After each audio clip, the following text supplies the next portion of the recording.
Hello, my friends, Grim here. I hope you are very well today. Welcome to another Premodern video. Thanks for being here, and have I got a spicer for you. We're playing some Hornstill today. We've got Minotaurs, we've got Didgeridoo, and we've got Standstill, and we've got a nice Counterburn shell around it. Absolutely incredible stuff, so thank you very much for being here. If you'd like to support this content, Mana Trader's link in the description below. Get yourself 40% off. Beautiful deal. We've got Patreon and channel memberships as well. Thank you so much, guys. Let's get into a little bit of a deck tech and figure out what is going on with Hornstill and Premodern. So it's kind of funny how this deck came to be featured on this channel because, first of all, the Counterburn video in general, people seem to really enjoy. It was well received, so I wanted to run back something similar. This, of course, is quite similar in a lot of ways. The other component is a lot of people were asking me, hey, does that deck want Landstill? Would Landstill be playable in this Counterburn style deck? And adjacent to that, other people in general were saying, will you play a Landstill deck on the channel? So this is a way to kind of check a lot of different boxes at the same time, and when I stumbled across this Didgeridoo Tahngarth Counterburn list, I was absolutely sold and said, well, I have no choice. I have no choice but to play this one. So Didgeridoo is a 1-mana artifact, 3-mana activated ability. All colorless, you may put a Minotaur permanent card from your hand onto the battlefield, and to that end, we have full playsets of Minotaur Illusionist, a 3/4 for 5 that can gain Shroud until end of turn or can sacrifice itself to deal 3 damage to target creature, and the significantly more impressive Tahngarth Tal'arum Hero, a 4/4 for 5 with Vigilance, and it also has an activated ability for 2 mana. And tapping, Tahngarth will deal damage equal to its power to target creature, and the creature deals damage to its power back to Tahngarth. They're fighting. It's fighting in newer lingo. So, anyway, that is the way to A, cheat on mana, get some really big, really above rate cards down early. B, play really nicely at instant speed alongside our own permission and removal and against opponent's permission and removal, overloading the end step as it were. And C, to continue playing threats out proactively under our own standstill. So the way the deck fits together is actually rather brilliant. Again, not my list. This is one that I think I found 2 versions. I maybe mashed up my preference from among their 2 sideboards. Otherwise, it is a copy and paster. So we have 12 slots dedicated to that Minotaur Didgeridoo package. We have the full 4 Standstill, and beyond that, the spells are the core, most powerful, and universally helpful Counterburn options from among the ones we featured in the previous video. We don't see the likes of Dominate, Exclude, Repulse as fun and as good as they can be. We are just playing a little bit more along the well-trodden path. 4 copies of Lightning Bolt, 4 of Counterspell, 4 of Fire and Ice, 3 copies of Mana Leak. I don't need to say anything more about those cards. It's early, flexible interaction, and really helps the deck survive the early game. We've got 3 copies of Prophetic Bolt at the top end as well. Big corner turner in any kind of a Counterburn strategy in this format. And then we've actually got 2 copies of Pyrokinesis. This is the least stock, I suppose, of any main deck Counterburn style options, but it is very, very good alongside a lot of what we're up to. Remember, we don't have the aforementioned Exclude, Dominate, etc., so we don't have as much anti-creature tech as we otherwise might, and Pyrokinesis, of course, really, really good against that, and helpful alongside the 4 copies of Tahngarth, the legendary rule. We can use the extra Tahngarths, of course, as Pyrokinesis fuel. On to the lands, my friends. We've got a 24 land count, and the color demands of this deck are relatively steep. And at the same time, we are a Counterburn and Standstill strategy, so we do need a critical mass of creature lands in order to get over the line and in order to get value and have a proactive win condition under a Standstill. So to that end, we are trying to maximize both color production and utility. We've got 2 copies of Fairy Conclave, the full 4 Mishra's Factory, and a singleton Barbarian Ring. I was a little surprised to see this one not at least be a Gitu encampment, but I'm just, again, going off of the list lists other people have made. And this maybe falls in the same category as Pyrokinesis, insofar as we don't have as much anti-creature tech from our core spells as you might otherwise expect in a Counterburn strategy, so we get a little bit more out of that from the lands. 4 copies of Shivan Reef as well, and the basic lands I'm opting for are strictly worse in the context of this shell than playing non-snow cover lands, because things like Thermokarst do exist in the format. They could technically punish us a little bit for playing a snow land, but we're all about the aesthetics on this channel, so the Snow Island, the Snow Mountain from the Ice Age art, so beautiful, so incredible, and so thematic. Because, first of all, we've got a lot of other Ice Age or Ice Age block spells in here. We've got Pyrokinesis, we've got the Hydroblast and Pyroblast out of the side. We've got Pyroclasm out of the side as well. That is, unfortunately, Ice Age art. Not available on MTGO, but still. And we've got the Ice Age counterspell. Thematic points accrued, as always. However, the most interesting thing about this little tangent about the basic lands is that Didgeridoo is from Homelands. Homelands used to be part of the Ice Age block, but it was retroactively removed because Homelands does not really have the Ice Age mechanics. It is so underpowered that it was just exiled into nothingness. It is not part of any block any longer, and Cold Snap from the modern era was added to the Ice Age block. Hilarious stuff. So Didgeridoo representing the worst set in all of Magic Homeland. So we had to honor that by picking the Ice Age art basics. You absolutely love to see that. But again, in the sideboard, we've already talked about some of the stuff. Hydroblast, Pyroblast, and Pyroclasm, all Counterburn staples, especially the latter when we're not on the likes of Grim Lavamancer. It's just totally free. We've got 3 of each of those, 2 copies of Annul, 2 copies of Overload. Just incredible how strong the sideboard looks. And then 1 each of Crypt and Furnace for a little bit of graveyard hate. So there you go, guys. That is Hornstill. Blue-red Hornstill, Minotaur Counterburn, and we're going to take it for a spin right here and now. This hand's a mull. It's got 2 Minotaurs with no Didgeridoo. It's got 2 Standstills with no blue land. It's got Pyrokinesis. It's just a mess. Send it back. Send her back. 1 lander. And 3 5-drops. Also has to go back, dude. Come on. Come on, dude. Oh, this one is a totally fine keep. So we can either bottom Didgeridoo and Tangarth and just play like with Bolt, Leak, and Counterspell in 2 lands, or we can do the opposite and try to just like get a 3rd land, not lose our stuff, cheat the Tangarth in. I have no idea what's better in the blind against an opponent on 6. Yeah, we're probably putting back our fun Minotaur effects. I mean, this would have been a great 7, right? But we'll try to win things the old-fashioned way. And also, if we were on the draw, I think we might have done the opposite. Spin Drift Drake. Got it. What an interesting one. Okay. I would be happy to bolt most things. I think we're not probably supposed to bolt that. Just make them pay for it and then see what happens, I guess. They might try to put like a Curiosity or something on this. I have no idea what we're up against. Is this like just a blue Flyers deck? Who knows?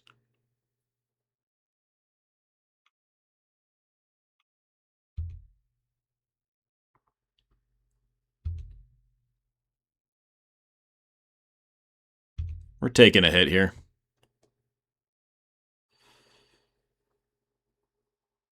Alright, just doing nothing for a turn. I won't take a hit again, now that we've drawn the third land, for sure.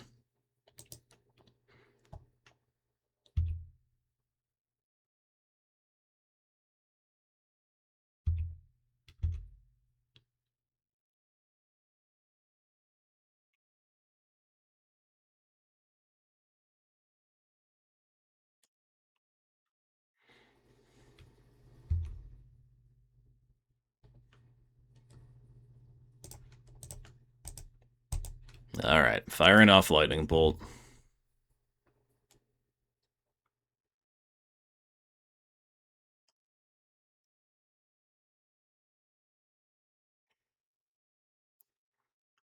unsummon.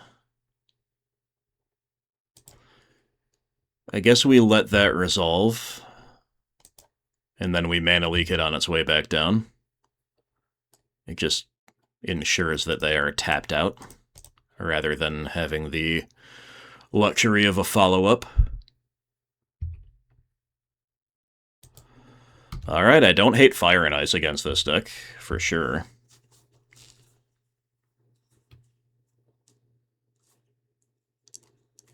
Cloud of Fairies, you got it.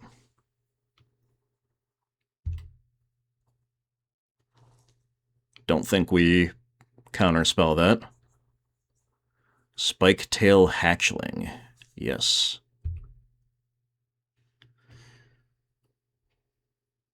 Cloud Sprite. Okay. 1/1 flying, 1/1 flying with a downside. And 1/1 flying with an upside. So we're going to leave Cloud Sprite and we're going to fire the other two. If we can.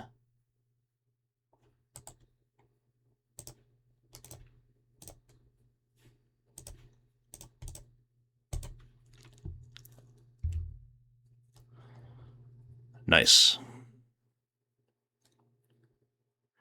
A good outcome, my friends, a good outcome. So, almost every draw in our deck is live. Fairy Conclave, I would say, is. We'll hold up Counterspell. We want to counter probably almost anything this turn, and then we can, like, just start jamming, start racing. Spike-tail Hatchling, sure, I'll counter it.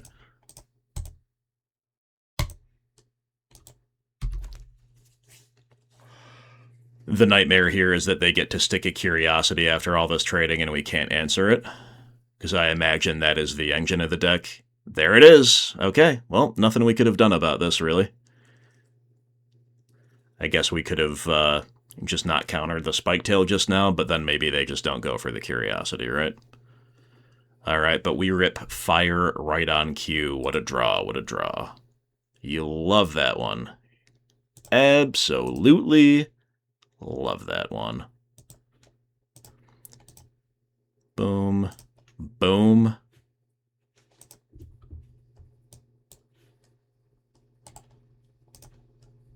And then we'll start swinging back with the factory here. So every single draw in our deck is live except for more 5-drops, right? They got another Curiosity, oh boy, okay. Alright, we got a land, so now it is Minotaur Illusionist time. And perhaps next turn we will be attacking for 3 and then sacking it to blow up the Curious Fairy. What an interesting game. I have not played against this mono blue flyer strategy before, but I have seen people posting lists. It's obviously super cool. I think our matchup is pretty good. Just like being a blue-red Counterburn deck is incredible against them, but our Minotaur element is admittedly kind of clunky, right? So that is the caveat to the good matchup. And yeah, they are going Gush into Cloud of Fairies. They're going off like crazy.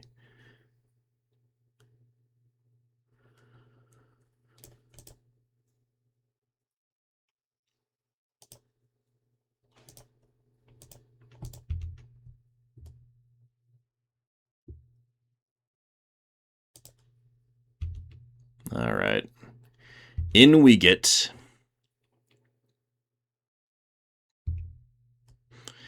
And now I'm not sure. I'm not sure we're supposed to blow up the Minotaur, because I think maybe we just try to block with Fairy Conclave. It's, you know, they could have Unsummon or whatever, but I think we're going to go for that. And then we've got the Minotaur in case they do.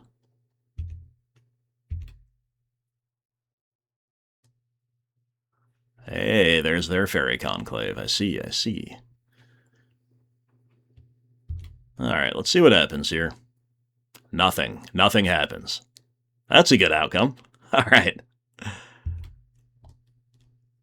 Prophetic Bolt is clunky. But I think for now we just keep this up.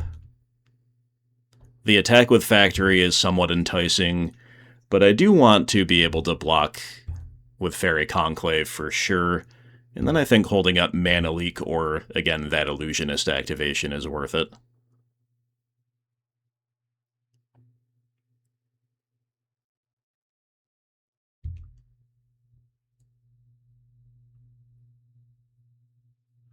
Alright, they're going to test the waters, huh? I was going to say, if they do nothing, I'm just going to throw out a Prophetic Bolt, and if it gets countered, so be it. But they are testing the waters, so we will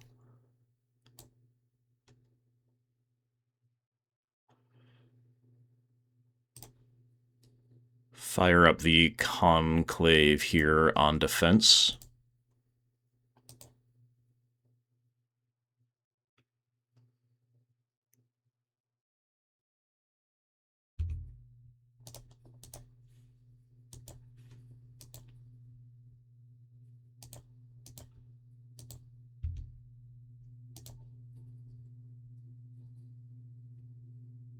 Alright, we traded with the Curiosity and that Fairy. Seems good. So now we're probably just supposed to put the pedal to the metal here. Didgeridoo's intriguing. Yeah, I was going to say, but no, the Factory attack is loose. For sure it is.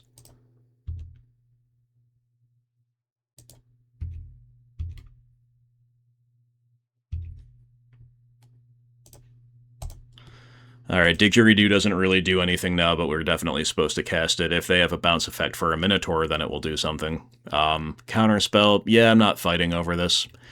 You got me.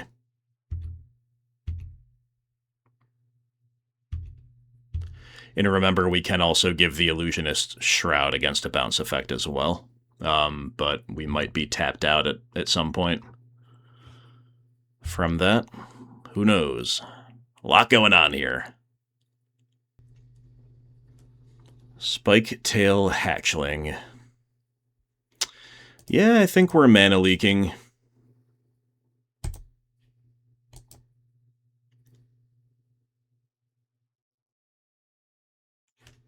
No, we're not. We're getting countered. Got it. Okay. So now all we've really got is the race, unless we can draw, of course, a red spell. Oh, they got Cloud Sprite too. Okay, well, as mentioned, the race is on. We draw a Factory. Nice draw. Nice draw. Woo! Love to see that one. So now their blocks are absolutely awful, and that is good enough to win game 1 on a multi-5 against a mono-blue flyer strategy, which is a really cool one. But again, I think our matchup is good, especially when we get a lot less clunky post-side. Pyroblast and Pyroclasm are, like, filthy. They're ridiculous how good they are. I'm not sure if we need a null or if we're supposed to play it. I don't know the ins and outs of whether Overload, Crypt, or Furnace might be good, so I'm going to say maybe to the annuls.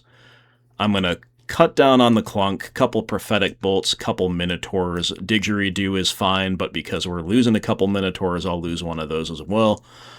And I think probably cutting Standstill here makes sense. Play with just one. That lets us keep both annuls in. I don't even know if we really need the annuls. We just kind of probably kill everything and call it good. So, well, let's go one annul. And we'll put back Standstill number 2, right? Because we are still likely to find some really good spots for it if our deck is otherwise functioning. Oh, this is so sad. The hand absolutely rules, but it's just got 2 factories for the land, so we have to send it back. Alright, and this is like the clunkiest hand I've ever seen. We did side a lot of these guys out, right? Yeah, we sided out a Tangarth and an Illusionist, but we've still got a bunch of them in hand. But it does have Pyroclasm, so I think we're supposed to keep it. I think we're supposed to bottom one of our 2 Tangarths. We got to try to catch back up with a big Pyroclasm here, and we do have Pyrokinesis as well. So we've got some removal. We got to hope it's good enough, right? We got Standstill. Ah, oh, how awkward. How awkward can it get?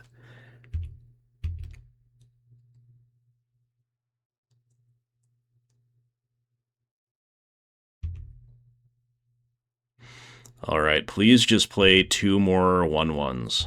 Or 3 more 1/1s if you prefer. Cloud of Fairies into a couple dudes would be pretty hype. Alright. Didgeridoo. Didgeridoo.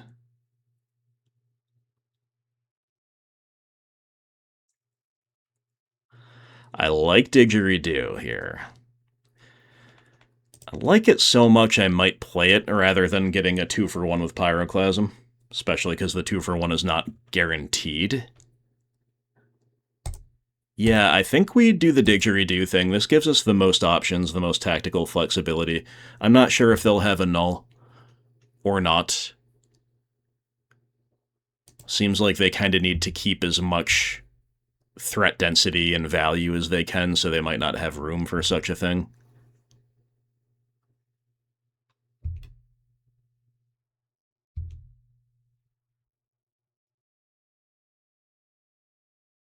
Waterfront Bouncer, sure. Seems good.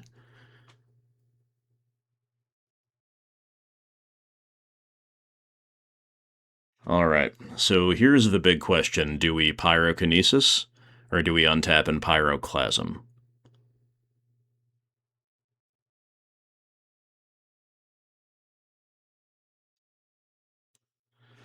I think I'm going to try Pyrokinesis, but I'm probably supposed to keep the Pyroclasm in case it goes bad.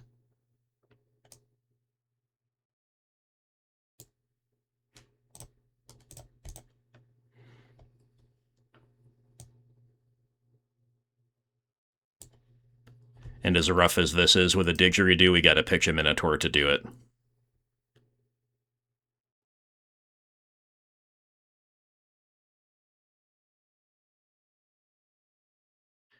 Intervene. Wow, I've never seen that card before. Intervene. Let's go. That's so cool, dude. Okay. Nice one. But, as mentioned, we do have the Pyroclasm here as a backup. Hopefully this will resolve and there's no daze. Good. Okay. So not ideal, but still pretty darn good. Now we get to Tangarth. Next turn, we've got Standstill involved as well. We've got Fairy Conclave. It's all looking pretty good.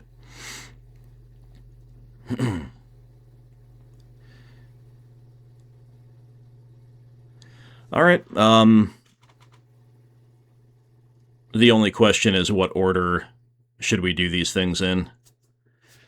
I guess we're just going to put the Tangarth in first. Probably doesn't matter too much, but this does give us a little more flexibility, I think, against what they might do this turn if we need for some reason to bolt.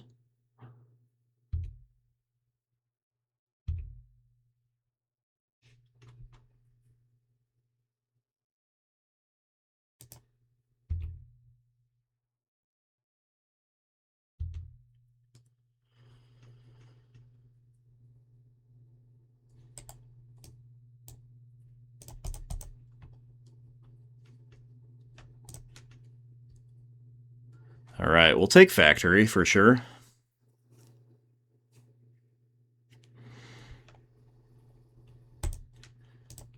Factory. Swing. And that is just the match.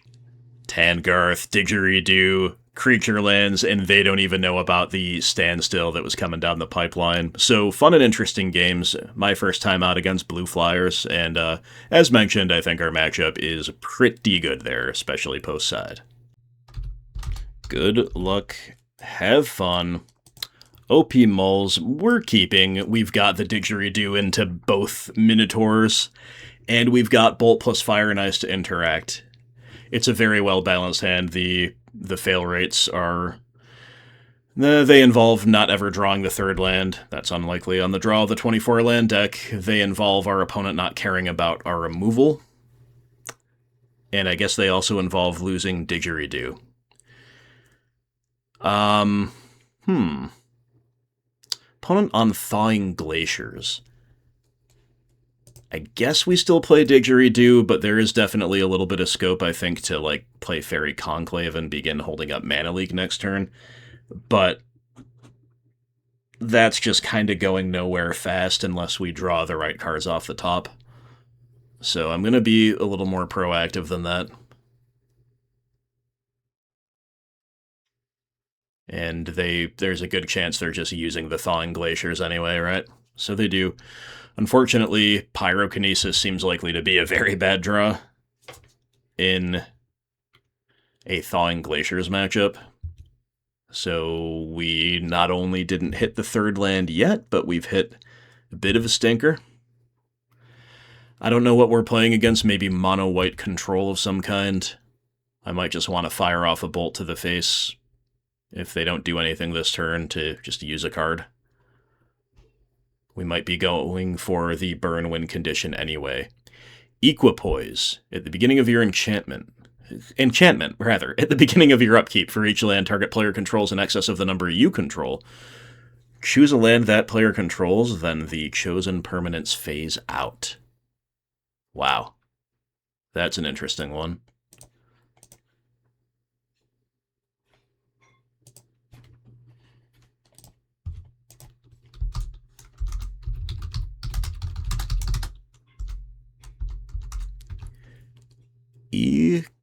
Equipoise. Opponent says hell yeah to our Minotaurs, and we'll return the favor to their Equipoise, I suppose. But unfortunately, we don't really have anything proactive to do here. The good news about missing our land drops is that their Equipoise is not going to be getting value anytime soon. That is the upside of our point of failure here, as mentioned.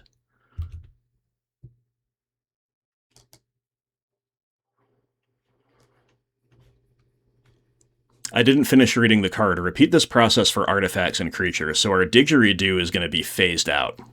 Interesting. They've also got Remote Farm. Huh. Alright, well, I'm just bolting again.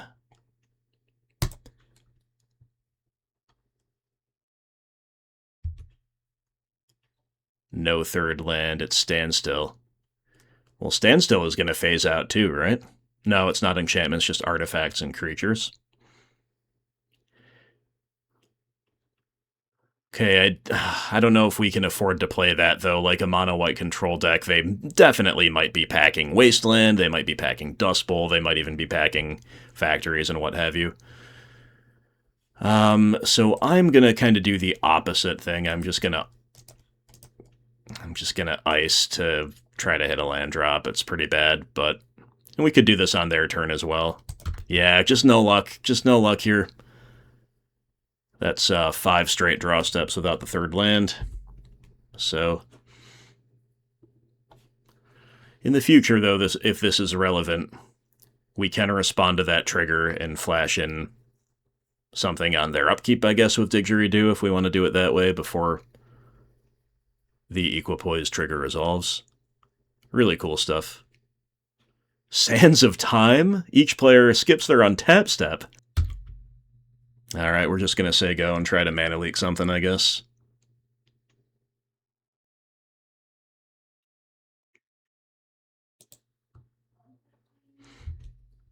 Alright, they're showing us how to play under these cards. They just tap to float mana to no purpose on the end step. But that means they get to untap all their lands here this turn.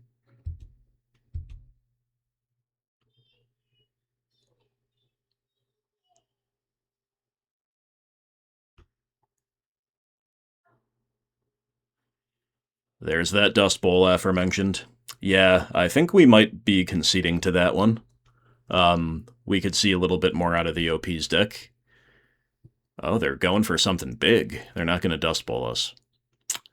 Alright, but they are playing around Mana Leak right now. No, they go for the Dust Bowl. Got it. Okay. So, Overload has text Null. Going to be very good. Probably don't really need much else. It's possible. We could have played it out to see what their win conditions are and stuff like that. So maybe Phyrexian Furnace should come in just to hedge a little bit against whatever. They could play Eternal Dragon. I have no idea. Never seen that. Half those cards before. Never seen a deck with them in it at all in Premodern. So if we're to do that, I don't know. I think Standstill might still be good, but it's like on the play, but it's still a little sketchy. I think we're going to be burning them out a lot of the time. I think most of our cards nominally are good. I'm going to definitely cut Pyrokinesis. Maybe remove 2 Standstill, and then we can just cut 1 of whatever. Like, we could cut a single Prophetic Bolt. We could just not play the Furnace.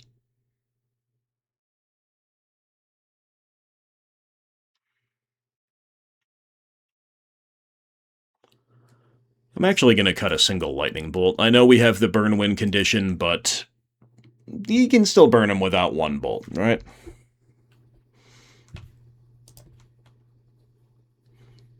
Okay, we have a Null, we have Didgeridoo, and we have a creature land. Like, this is a good keep. It's not really that powerful. Like, we don't really have the beef that you would be interested in seeing so much. I'm just holding up a Null basically in perpetuity, but on exactly turn 1, I'm sure we didn't really need to, right? So I probably should have just played Fairy Conclave or Didgeridoo there.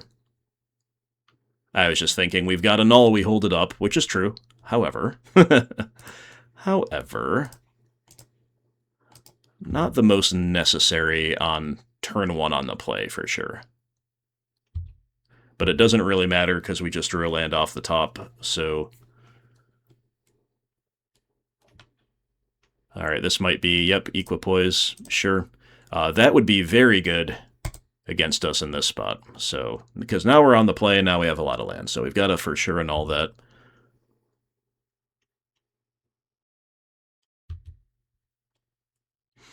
Yikes, another Didgeridoo.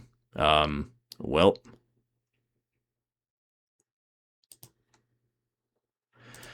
I think I'd rather bluff permission than play it right now. They might be on Seals of Cleansing or whatever. So there is some reason to play. Are they going for... They're going for Scroll Rack. Ooh! That's a good one. It's another reason we like the Overload.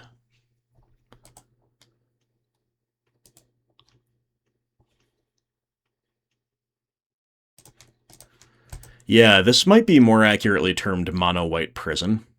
I'll have to look up lists after the fact here.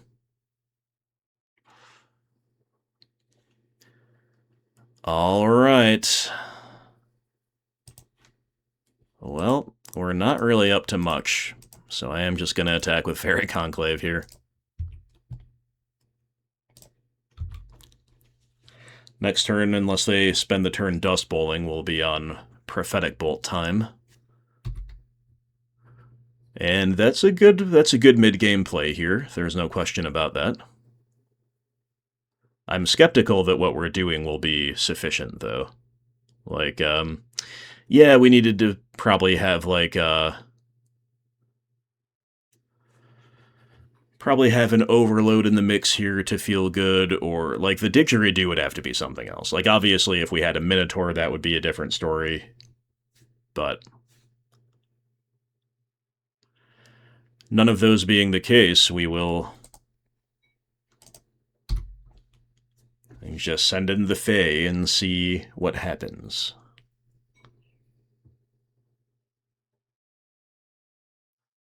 Defense Grid. Yep, that's a big one. Wand of Denial. Look at the top card of target player's library. So they immediately activate it, targeting us. If it's a non-land card, you may pay 2 life to put it in the player's graveyard. So they're going to control our draw step now. Yeah, this is mono-white prison confirmed. And we're definitely just going to main phase a Prophetic Bolt because it'll cost 8 on the opponent's turn. So now we're on that burn plan pretty much linearly. If we found like an overload, we might have to consider taking that, but we'll just take another Prophetic Bolt and see if it's good enough.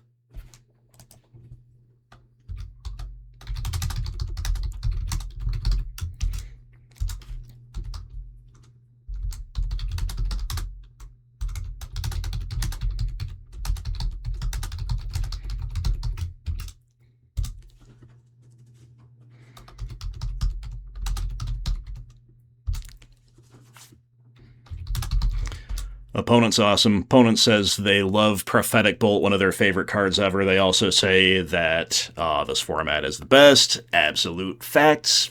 Absolute truth. Truth nuke. Premodern is the best. Truth nuke. Premodern's the only good format. Opponent says they confirm it's mono-white prison. They have not seen anyone make this deck, but Sands of Time plus Equipoise lets you phase out your opponent's creatures every turn and they don't come back. Alright, so Scroll Rack activation. Now they're on Disrupting Scepter. Now they're going to Wand of Denial. They pay 2 to put Fire Ice in the bin. Alright. Well, we just got another Prophetic Bolt last turn as mentioned, so that is the play. They're down to 5. And I guess we just take Minotaur Illusionist because they don't have their anti-creature tech rolled up that we know of. They could, of course, again be on Plow or whatever, but they don't. Like, we don't really need that mana leak or anything so much. It's live. It's still live, but like it's just so bad with Defense Grid. We're just going to be proactive, try to get him dead. If he does the Scroll Rack thing, they're definitely choked on mana here. Oh, we can flash in 2 Minotaurs? I think that's probably better than anything else we can do.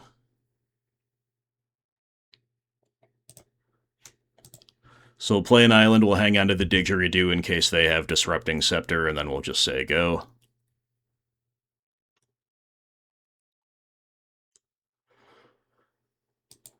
Probably a little scary for OP to see no attack whatsoever there.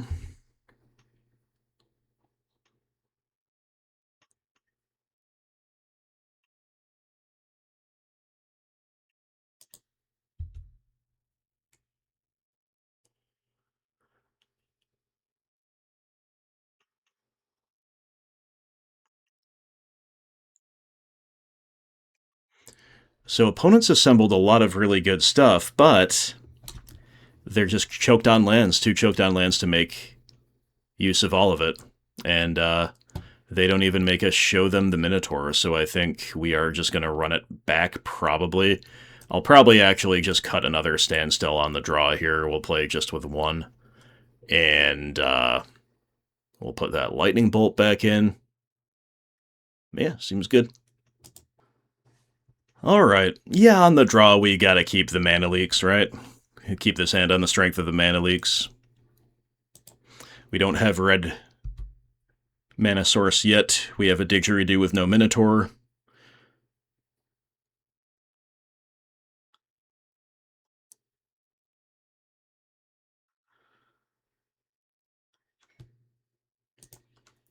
I think I like playing Didgeridoo here, rather than getting the Fairy Conclave down, but you could go either way. Obviously, Prophetic Bolt is a little rough. Insofar as shoring up our weaknesses here goes. Opponent says they were Scroll Rack locked last game. Now they're going to Wand of Denial us without too much information, admittedly. All they know is that we have Island Didgeridoo. They put a Minotaur in the bin, though. That's a pretty clear thing to Pretty clear incentive they have there. So we draw Factory. Sure, that is my land for turn, I guess. Not completely sure that's even correct to put that out there right now into a Dust Bowl, but they're probably a little bit... couple turns away from using that anyway. Alright, definitely mana leaking the defense grid.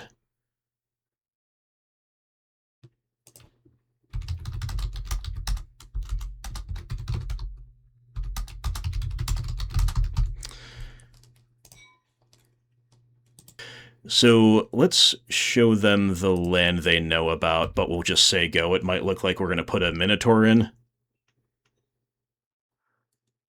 But we do indeed have another mana leak, and we can, of course, just fire off a bolt as well. And if they Dust Bowl one of our lands, we'll bolt in response if they bolt the Barbarian Ring, and if not, we just let it hit. Yep, mana leaking the scroll rack here for sure. Yep, these pieces of permission are really good.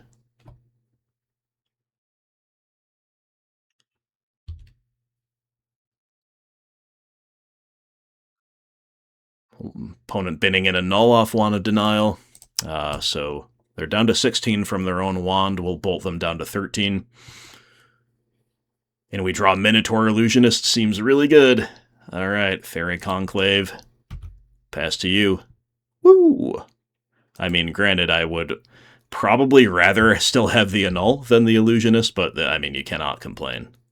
Cannot complain. Orem's Chant. Yep.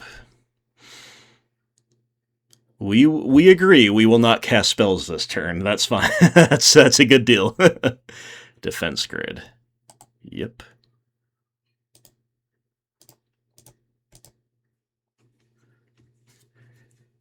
Didgeridoo. Oh, man. What a game. What a game 3. And so now I think we're once more just, like, slamming a Prophetic Bolt into their face. Or are we? Because we draw another Minotaur? Fascinating. Yeah, I think we still are.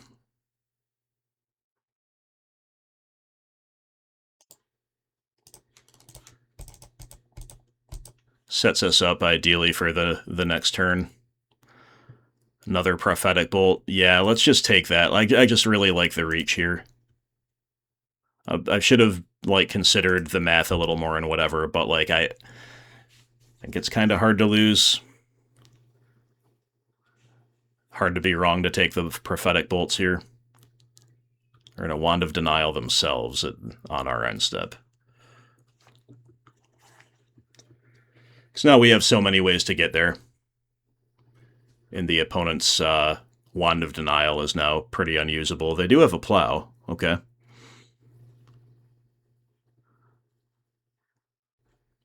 So I think this turn we attack, flash in the Illusionist, and then we have Prophetic Bolt for lethal.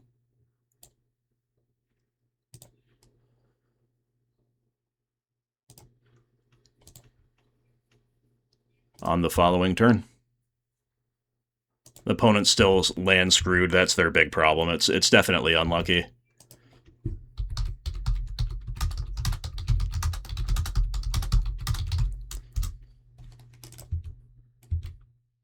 Yeah, opponent says, I think you got me. And yep, definitely they're a little unlucky not to see that 4th land. It would be, I'm sure, a very different game. Now they have it. Maybe too little, too late.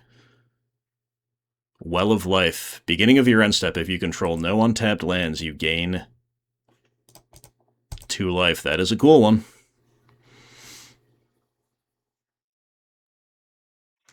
They say GG. GG, well played.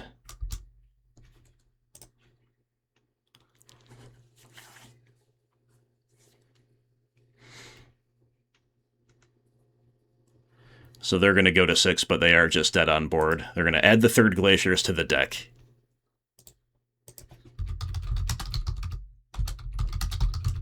Seems good for sure. Alright, all the best to OP. Really fun, close match against Mono White Prison, but we get there. Let's go. Alright guys, we're keeping on the play here. A hand where we probably just go Standstill with a Mishra's Factory with very little knowledge about what the opponent's up to and take it from there. Alternatively, they go Swamp Duress and we lose. The Standstill? No, it is Carnophage. Okay. So do we play Standstill against that opener? I think we do. I think we do because, number one, our hand, we can't cast the other counterspell we just drew, so our hand does not keep up anyway, whatsoever, with either zombies or Suicide Black, and therefore, we kind of only have the Standstill as our path forward. The Mishra's Factory, if they decide not to crack Standstill, does beat the Carnophage. They've got to pay to keep it untapped. Now, maybe they play a factory of their own or whatever, in which case we could be falling behind. But, yeah, I mean, for now it seems alright. So, we've got a second blue source that's really good. I'm just not sure whether or not we race. I think we're gonna race.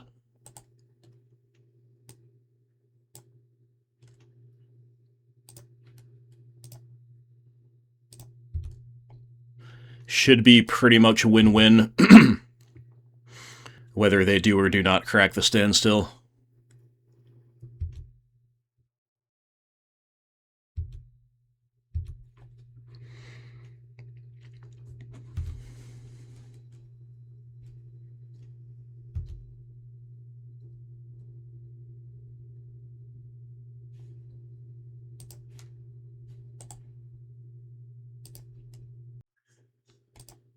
Certainly this is not a winning position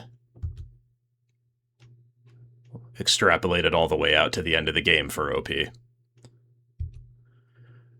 But they may be saving up for a big turn to go off. There's always a possibility, I guess, that they're going off on our end step. They could also be... We still don't really know, again, exactly what we're up against. They could be going for the one-shot kill with, like, a Hatred or something. So important to keep our counter spells open, I would say. You got Mana Leak as well, sure.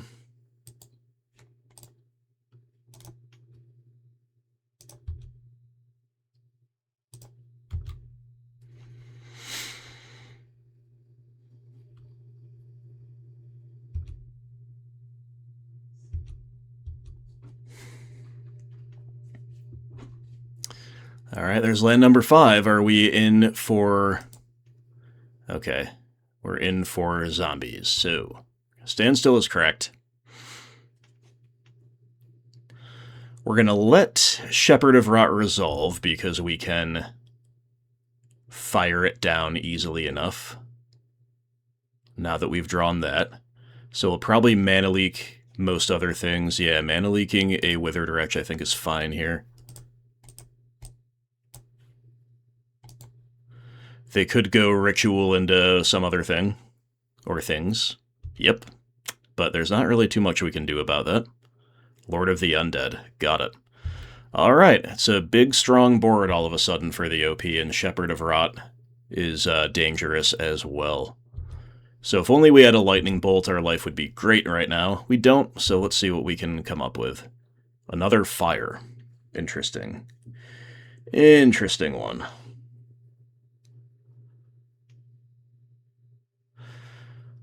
Alright, so I kinda don't hate just spending the turn main phasing our effects. We kill Lord of the Undead with a fire, we then kill Shepherd of Rot and tag the opponent with the other fire before they can activate. I think that's probably correct, without knowing the rest of their hand. And then play Didgeridoo and say go. Alternatively, we can play Didgeridoo and plan to flash in the Minotaur. I don't think that is quite enough. We can hold up counterspell, whatever. Yeah, no, I think we just have to kill stuff. Again, if we had a bolt along the way, this would be great.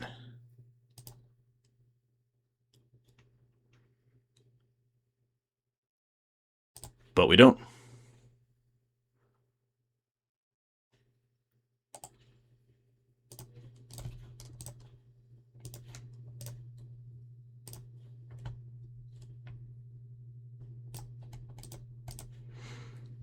One imagines that this will be good enough, but we shall see. Opponent down to 2 cards in hand, and obviously they gave us their best play there while breaking the standstill. There's no reason they would be holding back better proactive cards than the ones they just deployed. Now they could have removal in hand, they could have just like another body they couldn't quite squeeze in that turn, you know, stuff like that. Obviously, their top decks are live as well. But, yeah. Hopefully this is good enough. Got another Lord of the Undead, yeah. Another Shepherd Arot. Oh, golly gee. That is terrible. It's like really, really, really bad. Okay. Minotaur Illusionist, number 2. So, I want a Prophetic Bolt. I don't really think we can afford to. So I think we have to flash an Illusionist in... Do we play Standstill? If we play Standstill, we're going to just lose to the Shepherd of Rot. So we have to flash an Illusionist and block, probably with Factory, I guess is going to be the play. It's pretty tough. Pretty tough, but, yeah, we'll see what they do. Dang, another, like, the double pairing, Lord of the Undead plus Shepherd of Rot twice. Very fascinating stuff.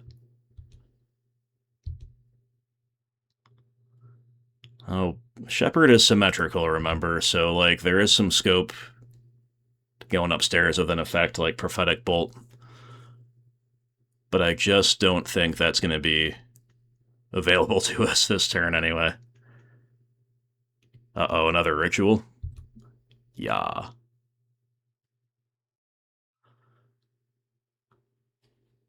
Okay, they're playing the value game, another Shepherd of Rot. Got it.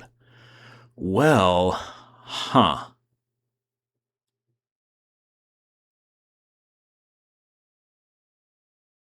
Now what do we do, I wonder?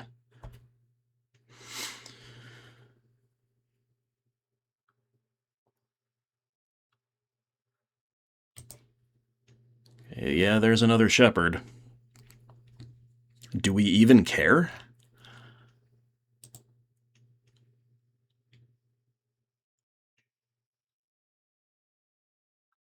I don't really know that we care.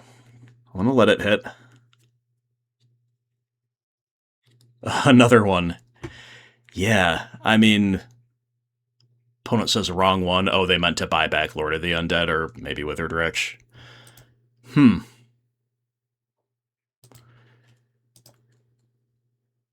Sure.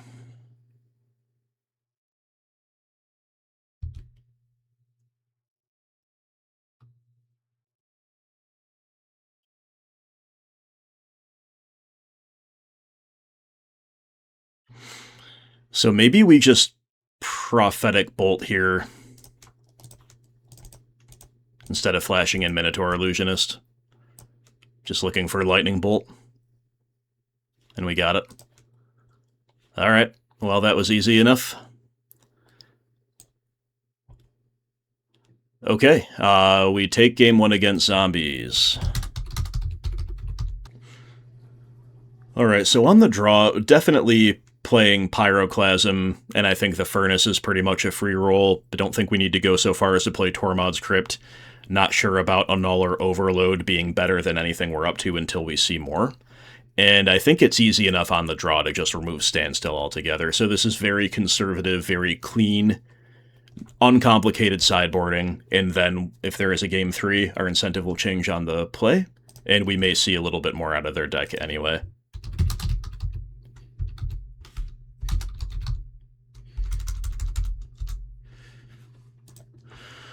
Alright, well, opponent will mulligan. We're keeping. It's just got 2 Pyroclasms, so it might be kind of hard to lose with those.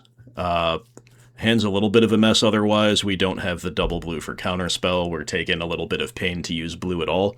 And we have a 5-drop that we're very far from casting, plus a Didgeridoo with no Minotaur. So the hand is a mess, but it's got 2 Pyroclasm. They name Standstill. It's a fine name, it's a solid name, but of course we sided all of them out. So now we need to fade Another Cabal Therapy, or a creature flashing it back, of course. But just the mere fact of hand knowledge is pretty good on their part. Shepherd of Rot, do they immediately flash it back? No, they don't. So because they don't immediately flash back, I am going to use one Pyroclasm here. I know it's not very exciting, but this way we don't get... or this way we just ensure we're not getting 2-for-1'd.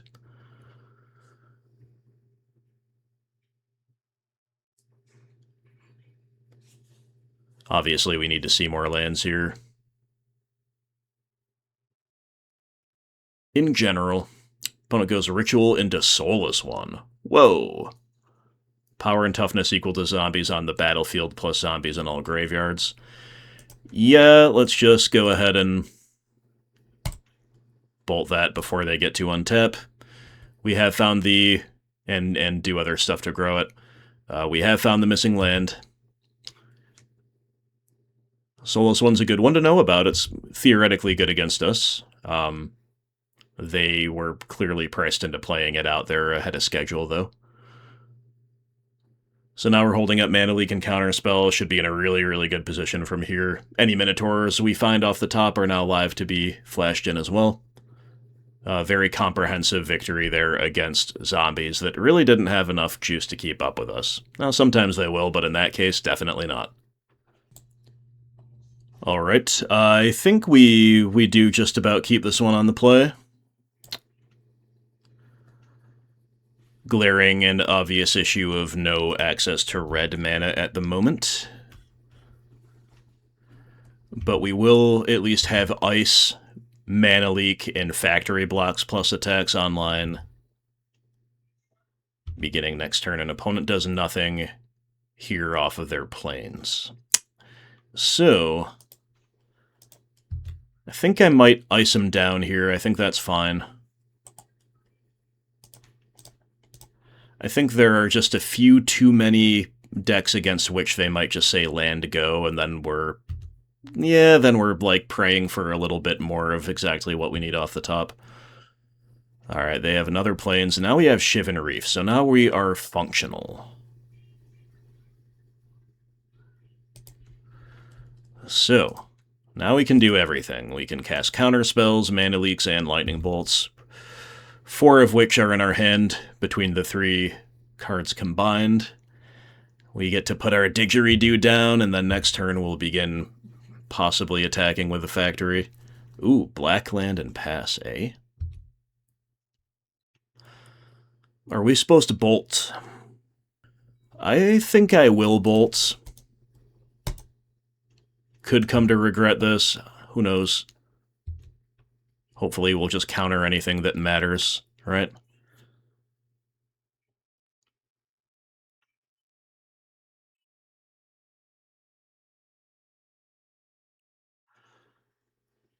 Alright. Put another factory down.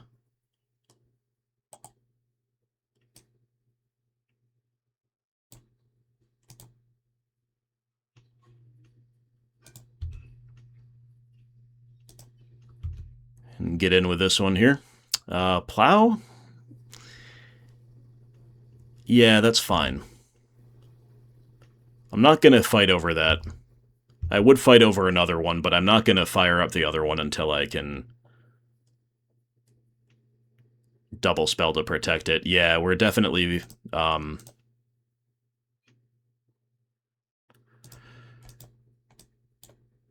definitely fighting over the Vindicate, though.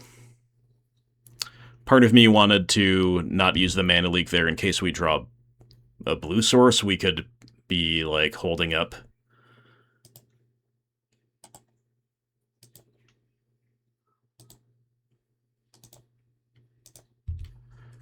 double permission, right? But now that they've used a Vindicate there, I am going to go for another factory. And yeah, I know I said I'd compete over the second one. I'm actually still not gonna. We're just eating through the plows this way. I think this is fine. We'll counterspell anything that's big that we care about. Scariest card here is Eternal Dragon, I think, just like with its recursive properties. But if they go for a Morph, or if they go for another Vindicate or something, yeah, we're countering anything like that.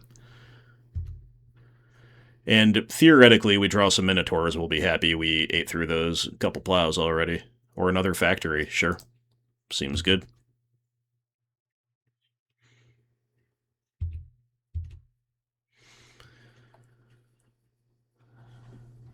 Alright, they just go for nothing here. And we have Fairy Conclave.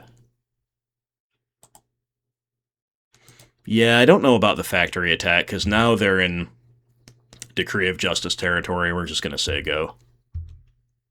But they didn't do that on the end step, which I think they would have.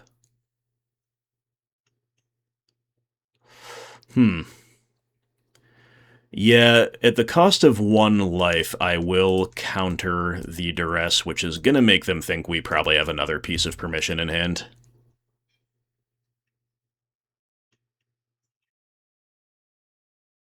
Or maybe a removal spell for the Morphed Exalted Angel, but we don't. Uh-oh. So now I'm wishing I didn't bolt right away, but that was many, many turns ago. And we've got a lot of other draws that can kill an Exalted Angel, like this here Prophetic Bolt. What a draw. Amazing.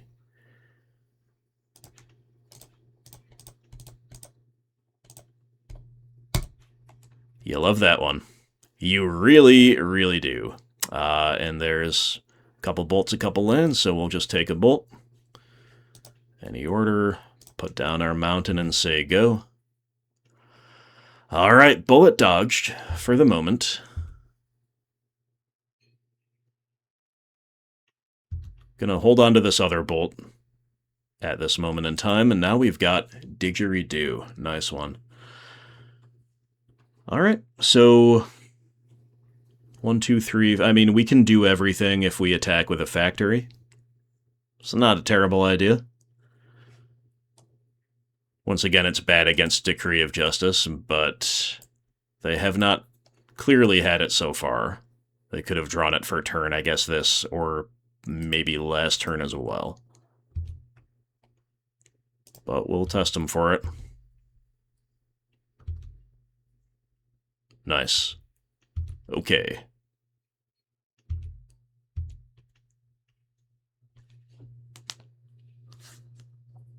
Hardcast Exalted Angel. Yep. Seems really good.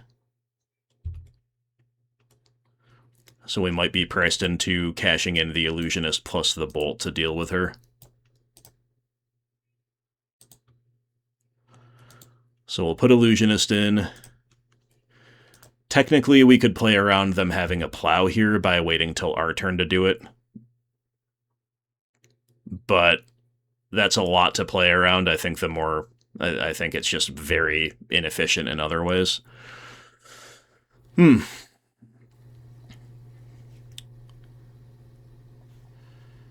Well, yep. I mean, we do have to just double spell here to kill the angel, I guess.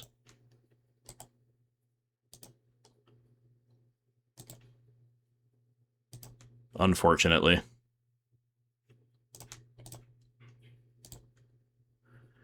So we are all out of cards here. But we do have a couple creature lands on the field, and the opponent has only 2 cards in hand, which is still kind of potentially a lot for a black-white control deck, right? But we're doing some stuff. We're doing okay. I don't know if I feel great about our position, but they might just kind of flood, and then we get there. We can also just draw a Standstill. Let's go. Yeah, we gotta go for it. It's the only thing our deck is really offering at the moment. So, again, scared of Decree Justice. More, perhaps more now than ever, right?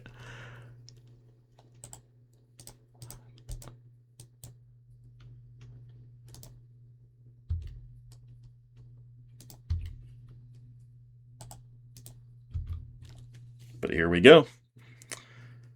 No decree. Nice. So now even if there is a decree, there's a chance that Fairy Conclave alone can erase it, especially if they're, like, double blocking a Mishra's Factory, right?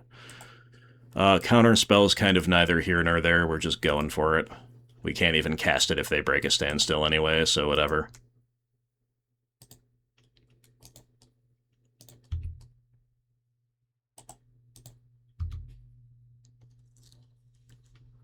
Alright, opponent's at 3. Now I think we've got him. Because now, even if, like, the standstill's broken, like, there's just so very many ways for us to win. Alright, we get there against Black-White Control game 1. I want Furnace. I don't want Pyrokinesis. I probably want both copies of a Null. There's not really a whole lot for us to do, though.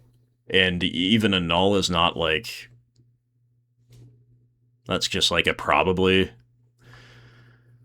Overload is kind of in a similar category to a Null, so what don't we like here? Like, it's going to be minimal sideboarding, I think, for sure. The games go long enough that maybe we just cut a single Didgeridoo, because it's just not a value-positive play. Maybe play with, like, one each of a Null and Overload and call that alright. You could play Pyroclasm to clean up their tokens. I don't know, man. I don't know. I think just doing it like this is totally fine. Our hand does nothing right now, but if we draw blue land, it's actually pretty good. 5 lands is a 5-land keep is kind of good against Black-White Control with 2 factories. I think I'm supposed to keep this. It's weird. It's a weird one to keep. But again, we see a blue land early, we're off to the races with a great keep. If we don't, well, we don't, and we did not go low on resources against the depletion deck, right? So opponent will duress away one of our mana leaks. They'll see our odd keep, and we will draw Chivalry for turn. That is good, but let's not reveal that yet. I'm going to get a factory down, actually. Remember that Gerard's Verdict could be in our future, which would be, like, we're lucky to fade that game 1. It's always going to be really good against us early on. They don't have it here turn 2, which is really nice. Okay. And now we're holding up Mana Leak. Good times. So definitely getting rewarded for the keep thus far. There's good old Eternal Dragon. If we see more than that out of their graveyard, like if we see Skeletal Scryings and stuff, it might be that a value negative card like Tormod's Crypt, despite that not really being the game you want to play in general, that might be a good one here for game 3. Alright, so they're just going to take our Mana Leak if we let it hit. Let's just conceal information by using it here, I guess.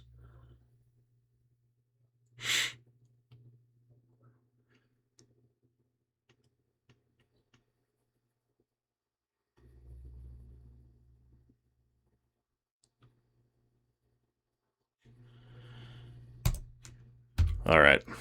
I don't think the factory attack is necessarily live here. I think they're trying to kind of clear the way for a big bomb to hit. So we want to bluff permission. We also, with their sequencing so far, we think it's likely they have a plow, and this is currently our only threat is the factory. They're morphing. Perfect.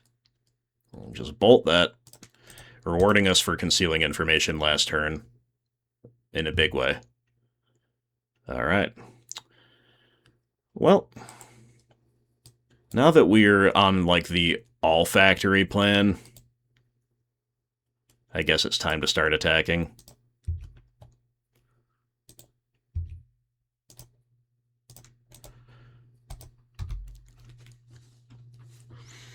Alright, opponent's at 17. We have 4 lands in hand. Again, at any point, a Gerard's Verdict is very bad for us. Any of their bombs are very bad for us. But they don't show us any bombs, eh?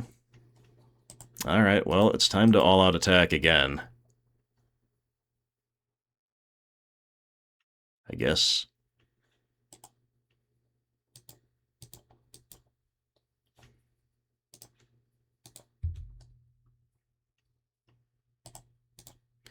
Man, Factory is a busted card. Do they have Decree of Justice? They have Disenchant.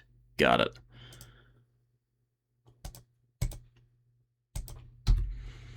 Alright, so we'll pump the other one. One Factory trades with a Disenchant, the other one gets in for 3. Back to OP. 2 cards in hand. Is it land into Exalted Angel? It is not, so so that's good. Right. Alright, we're just doing the factory thing again, I guess.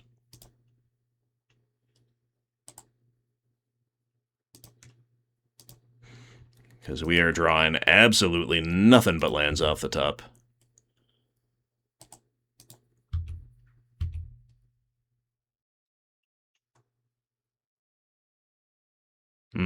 Yeah, there's a decree. Okay, pretty painful here. Pretty painful stuff.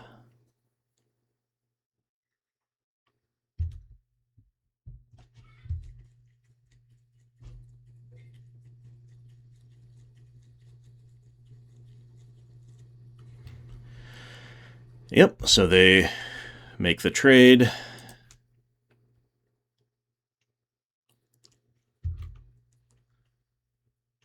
And now from here they can probably expect to start turning the corner. And by expect, I mean straight up accomplish that, because it's Exalted Angel and we have no relief in sight. We do have ice. So I guess we can keep playing. Let's get a Shivan Reef down. We're going to ice down the Angel on their turn. We'll see what we can draw from there.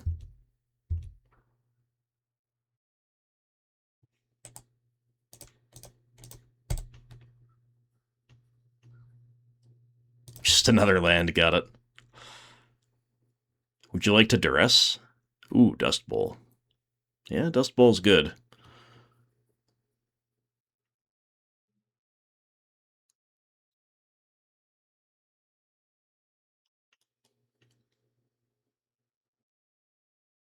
Phyrexian Arena. Yup. Alright. They have us beaten pretty badly here, I think. They're gonna Dust Bowl the factory. Yep. Minotaur Illusionist. Yeah, they got us. We're not coming back from that Exalted Angel Phyrexian Arena combo. That's fine. Good games, well played. We could have played it out another turn or two, tried to double kill the Angel with the Illusionist plus the Barbarian Ring. These are just losing lines in my view. So on the play, do we just say, like, we'll get a Tormod's Crypt in for something, or do we not even care so much about that? Maybe we'll play it instead of Overload. I think that's fine. We'll keep our one of an all in. We did see that arena there. There's probably other stuff too. You could be against like some of these like red hate cards out of a white deck could easily get us, right? So I think this is pretty fine. As for our keep, I don't know how fine it is. But again, mulling in this matchup is pretty bad a lot of the time. I think we're keeping. We're just gonna do Shivan Reef turn 1, ice a land turn 2, try to curve out, hardcast Minotaurs, counterspell something relevant. Hope the deck provides.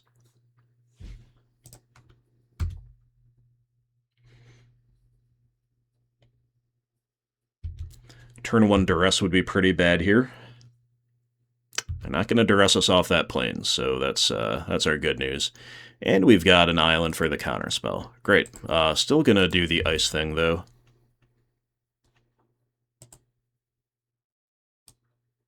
Yeah, still going to ice.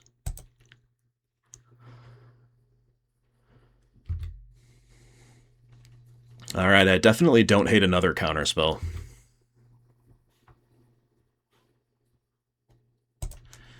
Nor do I hate another island, because now we're painlessly countering, and we have the 5th land guaranteed for our Minotaurs.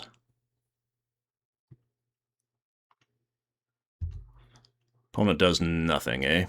Alright. Yeah, we'll play a factory out, sure. At this point, we're drawing enough lands that it might be correct to... Eternal Dragon, yeah. Might be correct not to run out a Minotaur on turn 5. We'll see what they do, though. Still might be the move.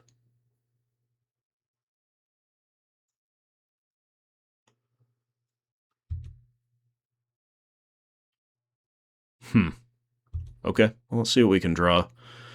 Furnace is an incredible draw. Yeah.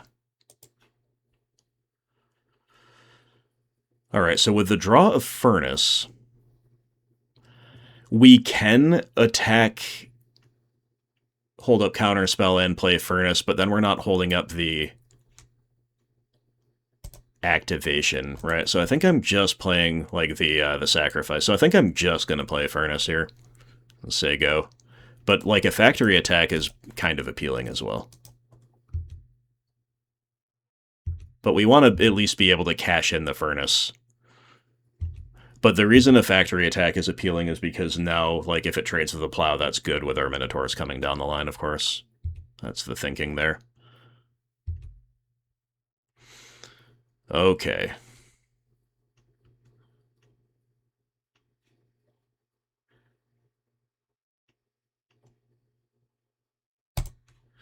I mean, at this point, we might as well just wait one more turn and play a Minotaur with Counterspell backup, or we can do the Shroud thing. They're disenchanting. Sure, we'll just cash it in.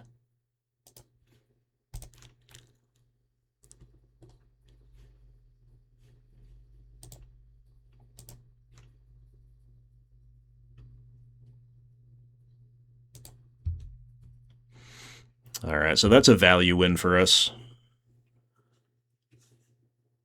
Yeah, they got another one. That makes a lot of sense, unfortunately. Now they can just buy that back for their turn, but they don't. Interesting.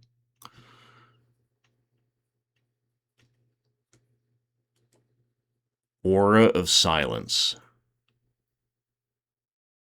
Don't really care, right? Yeah, I don't think I really care. Could live to regret that one, but we're letting it pass for now.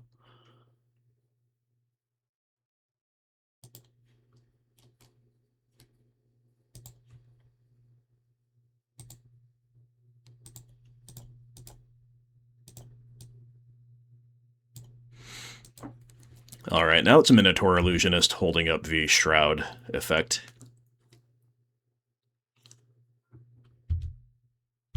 Still not buying back the dragon.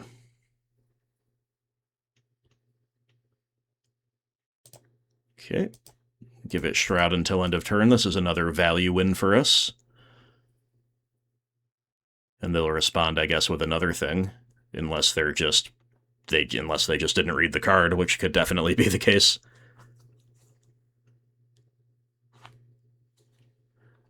Minotaur Illusionist OP? Or they're just clearing the way for an Exalted Angel, which is also very good. Yeah, opponent might have gotten us there. Yeah, I think opponent did get us there. So, well played to OP on that one. Let's get this Barbarian Ring down. It's kind of far from mattering, but you never know.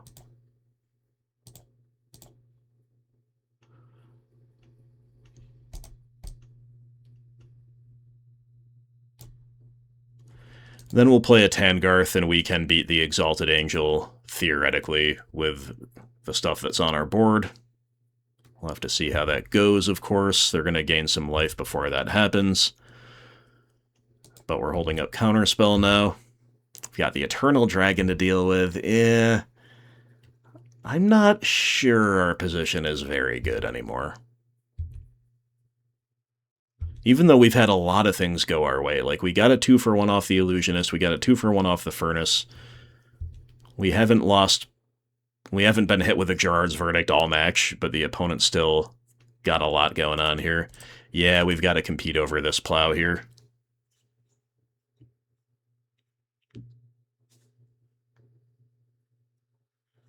Now, do they have another effect? Because if so, yeah, we might be pretty dead. Vindicate, yep. Okay, we shall see. Prophetic Bolts. Well, that is a good one. So... Land for turn. 1, 2, 3, 4, 5, 6, 7, 8, 9. We cannot attack with Factory if we want to Prophetic Bolt, hold up Counterspell. We shouldn't attack with Factory anyway, right? So, because we don't know what we'll draw off Prophetic Bolt. So let's swing here with the Illusionist.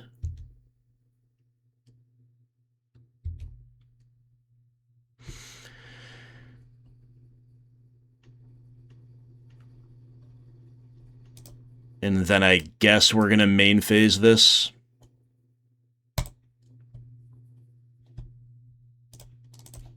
Probably doesn't really matter too much.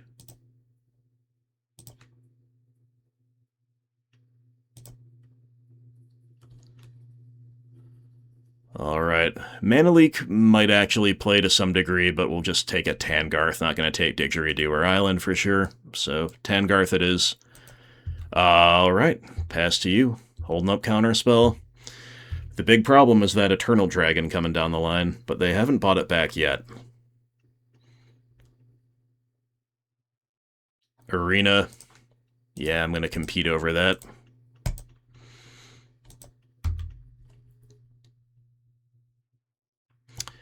What an interesting match. Alright, another Prophetic Bolt. Wow. The deck is doing some stuff, my friends. You could say the deck is doing a few things.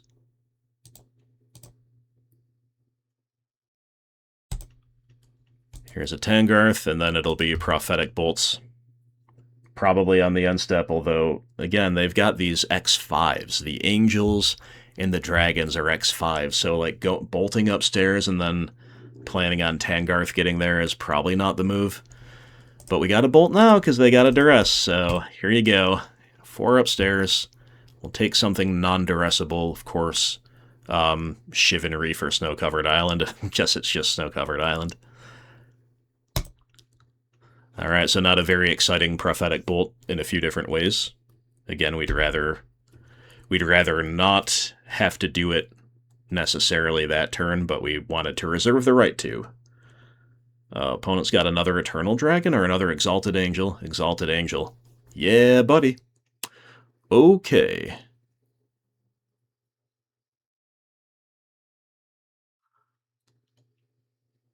Alright, so we're going to have to cash in the Tangarth plus the Barbarian Ring here to get there.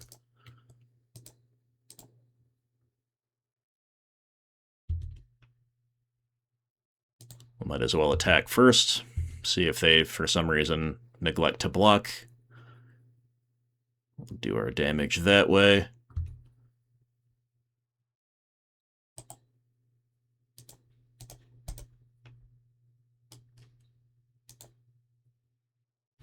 Oh, you know what? I think No, it still would have gained the life if we fought, right? I think it still they would have gained the life either way. Whenever this creature deals damage, you gain that much life. So, yeah, I've got to assume that's how the... Yep, that's exactly how it reads. Okay, so, I mean, we're doing awesome, guys. We're keeping up big time with a really tough progression, but they're now starting to buy back the dragon. And so we've missed our window of, like, a million turns to draw the Tormod's Crypt and take care of that. So now we might be in some trouble. We do have some standstills to draw to that are just going to get beat at this point by the Aura of Silence pretty cleanly. There's a Lightning Bolt. Yeah. Sure is. Alright, get our attacks in while we can before that dragon comes down.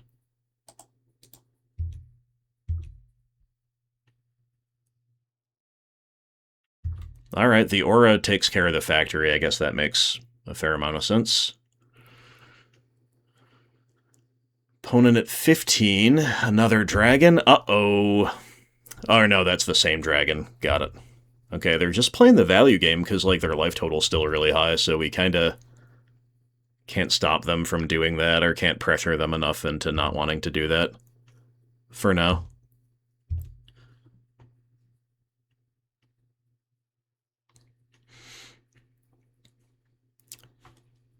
So I believe we know about a plains in their hand. We'll hang on to the bolt for now. Snow-covered island. Alright, Fairy Conclave. In you go.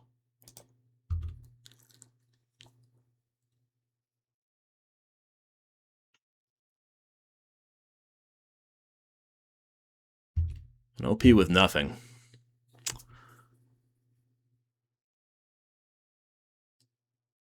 Gerard's Verdict. Okay, it is in their deck after all. Again, we've been fortunate to dodge these, so that's one reason, of course, we've been playing every single land we get. So we get to bolt them in response, it's good value.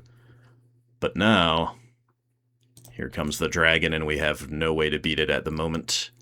And even if we do, it's recursive. So as much as we've really hung in there, I mean, our deck is continuing to provide incredible stuff off the top. Here's a Tangarth. I mean, that's incredibly good. Makes their attacks way sketchy.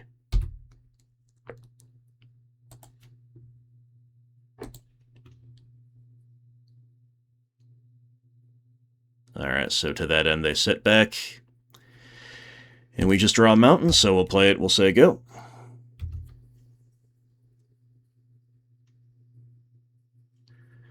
Obviously, stuff like Decree of Silence could be a massive finisher here. Or a Decree of Justice, I mean, and yep, sure enough. Alright, guys, I guess we'll play it out, but I think that pretty much has us beat. What a great match, though, this has been. I mean, it's not that Tangarth can't chew through these and hold off their attacks pretty well along the way, but it's just like, yeah, it's just pretty darn good. Although, they did have scope there to just make some angels, right? Who knows? Probably not that good against Tangarth. Well, kind of. Sending them all in, eh?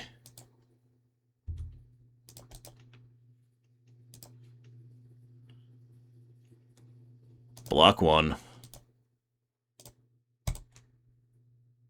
Strike down the other. Take 6. And now we're running out of gas. Now it's a land off the top.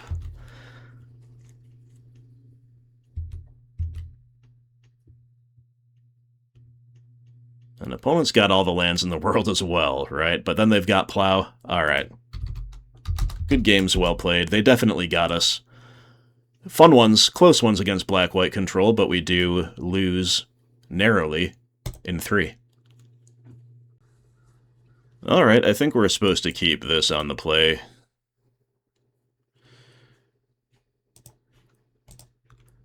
Couple Fire Ices and a Mana Leak with a 2-lander is quite sufficient. As far as interaction goes, obviously we don't love just a couple Minotaurs chilling in hand on top of that.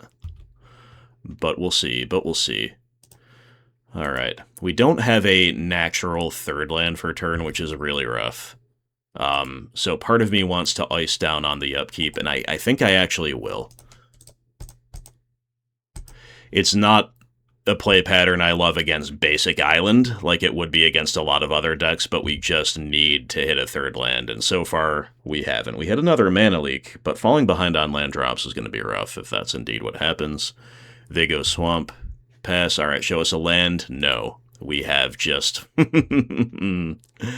all of the permission, which is great.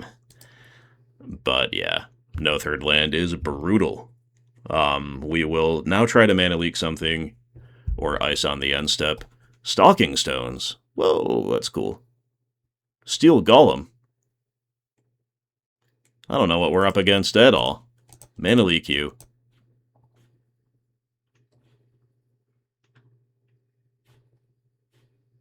Fascinating. Alright, we hit the 3rd land, so there is no need to panic. And no need to ice either, although it wouldn't be bad by any means, but while we've got another Mana Leak in hand, we'll just plan to try to use that. Chimeric Idol. Yeah, I mean, we're just kind of Mana Leaking most anything here, so sure.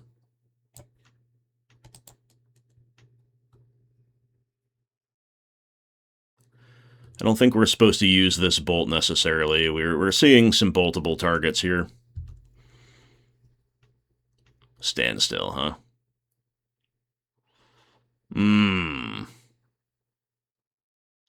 Yeah, not sure we can afford that one.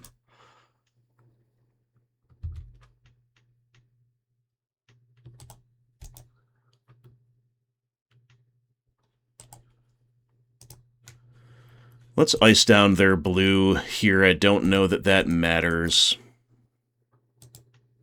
And if we hit a land here, which we do, and it's Mishra's Factory, so we're a little punished for not doing that main phase on our turn, but I think there was a little bit of equal incentive in either direction there. Not sure. But opponent just hitting their land drops, then they play Chimeric Sphere. Fascinating. This is just like the creature rocks deck, huh? Alright, well, now that we've got Factory, again, the Standstill is kind of bad against all Stalking Stones and all of these things. And once again, your guess is better than mine, my friends, as to what we're up against. So let's just say go. I think we're bluffing permission this turn. If they fire up with something that's good enough for me to bolt it. We might just be cantripping with ice as well. We'll see.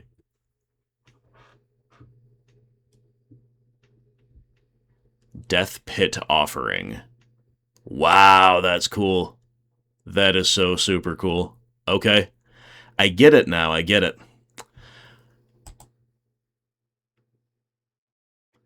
We will respond with an ice here, trying to draw a Mana Leak, I guess. We've already found 2 of our 3, though, so that is very unlikely.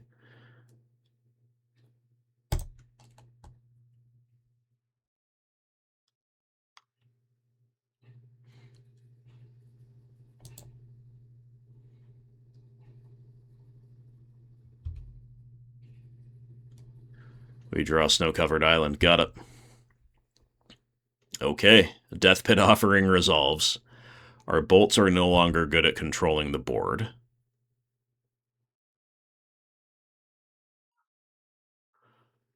Unless they make this into a flyer for some reason, which they don't. Alright, so do we Pyrokinesis here? Using our Lightning Bolt?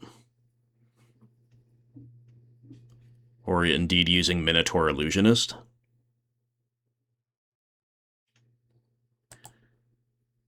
I think maybe we do, and I'll just use the bolt.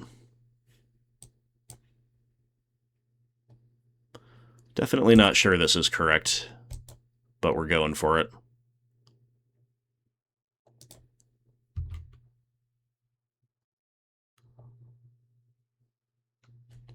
Got another Factory, which is pretty good, I think.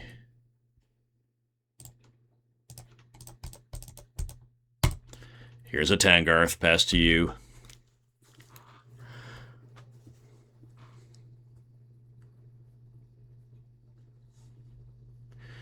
If we can draw Fairy Conclave, then the Standstill becomes good. This assumes they don't do anything crazy this turn, like an Innocent Blood. Oh man, this deck is so cool.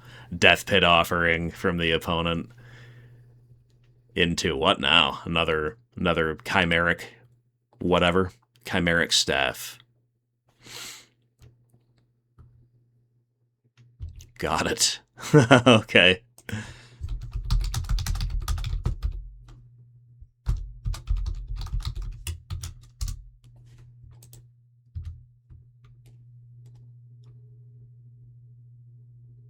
Alright. We are in a lot of trouble here.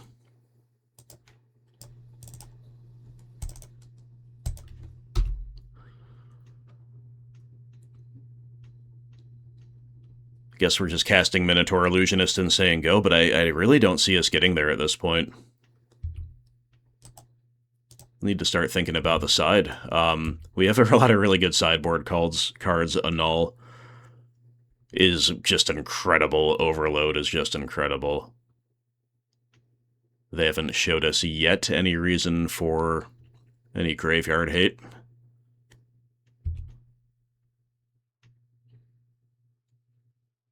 And I don't think we want...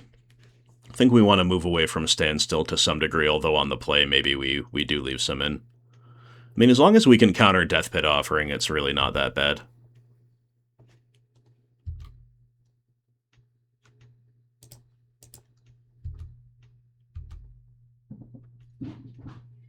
Alright, another Standstill off the top. That is GG, well played. Absolutely love it. Yeah, Overload and Annul. Is there anything else we don't... I mean, I don't really love Pyrokinesis here. It has text, but it's kind of like you don't really want to be on that side of the value game, probably, because we're just kind of like... If we can just consistently one-for-one them, I think that's okay. So a couple Standstill out on the play. I'll probably just cut both Pyrokinesis. We could leave one in and trim like a Minotaur Illusionist or whatever, but if we can counter Death Pit Offering, then the 3-4 body is really good.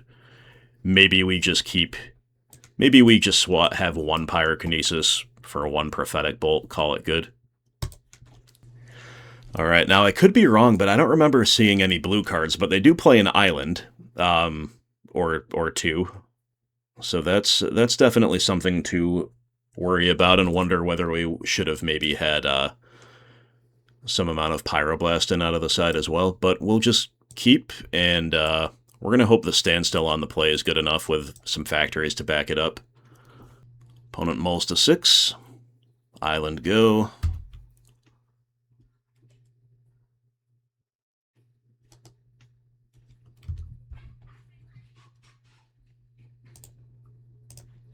Alright. I wonder if they play Annul. I wonder if they would even bring it in if they did. Nice. It's Standstill will resolve. So it's got to be really good for us.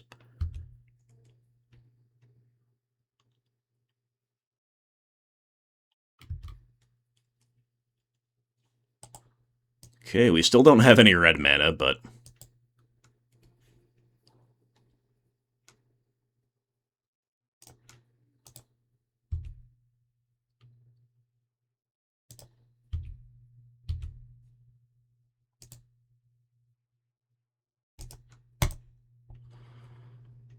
Alright. We connect for 3. We'll be connecting for 4 from here on out until the opponent breaks the Standstill or maybe plays some kind of a creature land we haven't seen. Stalking Stones is the only one we saw. It's just really slow, but they do crack the Standstill. There's a Steel Golem. Alright, so that's good against our factories, but we did get the draw 3, and now we've got red mana as well. So... we don't have any permission, though, despite all these cards in hand, which is really rough. But we do at least have Overload. So I think probably we just Didgeridoo this turn, right? Let's get that Barbarian Ring down, even though we're not necessarily going to use it right now. We might be double spelling at some point in the future, or spelling plus activating Tangarth if we can hit another land, of course. So Barbarian Ring, Didgeridoo, pass? Like, part of me wants to ice this turn, and then we can Overload as well. But let's just, I mean, we've got 2 Minotaurs in hand, right? So we're going to do the Didgeridoo thing. And if the opponent attacks, we get to maybe blow them out with Tangarth. They could play an instant speed removal spell, but the only thing we saw was Innocent Blood last game.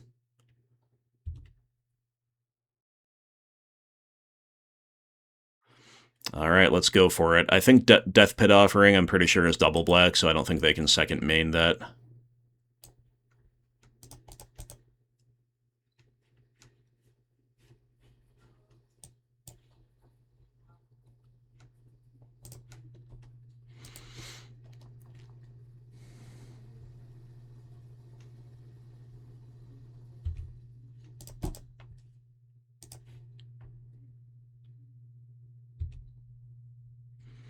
Alright, Tangarth once again proving his extreme power, honestly, in the pre-modern context, and yeah, there's an Innocent Blood. So, nice little 2-for-1 for us with tempo gain along the way as well. Opponent will follow up with maybe a Chimeric something or other. Yep, Chimeric Sphere. Still don't know what their blue splash is for here. It's not even a splash. They have 3 blue sources to 1 black. So I don't know what's going on, obviously. Another Didgeridoo, eh?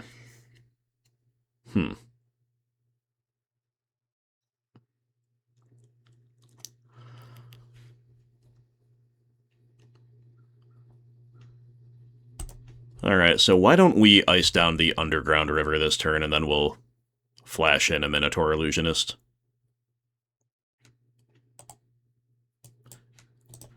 Part of me does want to, like, use a red spell this turn, because, again, we're choked on red mana, so using 1 red spell per turn, there's some consideration for that. We got another ice, which is pretty cool, but, nah, we'll do the Minotaur thing. Factory, as well, okay. Yeah, we gotta be very careful with standstills, especially if there's a game 3. They have a lot of game against it.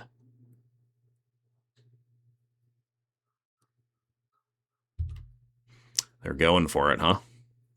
They're really making us have Minotaurs. But we do. But we do. But they can give it flying, which is cool. We'll make them do that.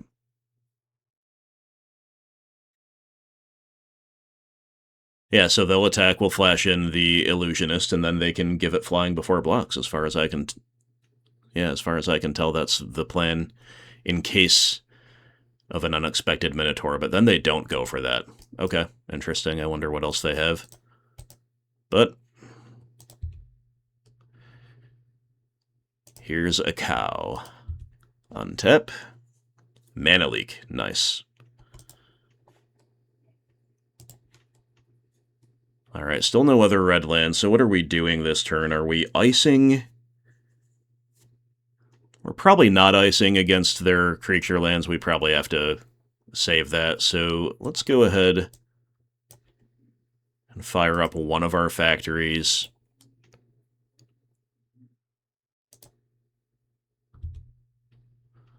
We can attack for 6.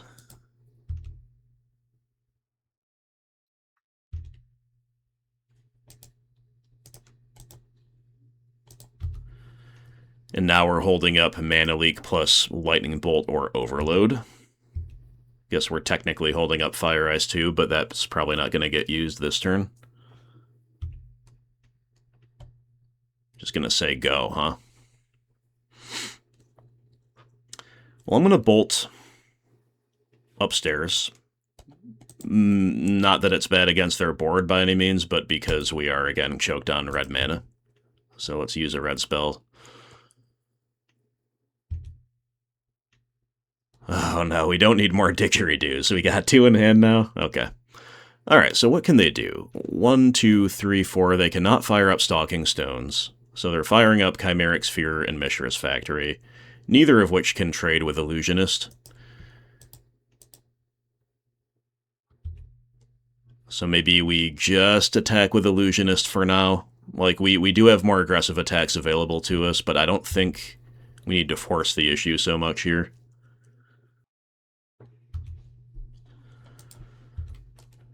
Alright, there's a factory. If they just go to blocks here, I'm fine.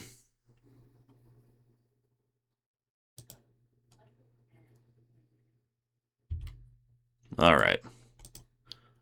So we're going to let them double block, and then before damage, we're going to fire the sphere.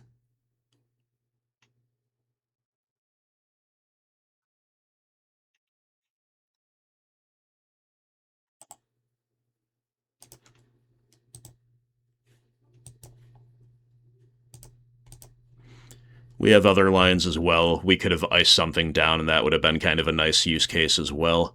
But this way we get to kill both of their things.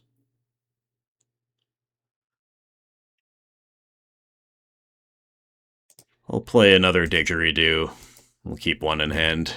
Might as well play another one here and then pass. Holding up Mana Leak, which just got better since we took a land off the field as well. So they are dead on board.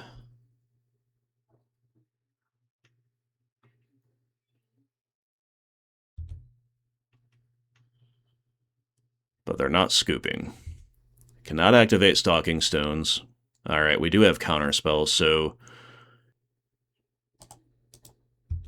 But we'll do this, we'll put them to 1. I can't see them coming back from that. Evacuation.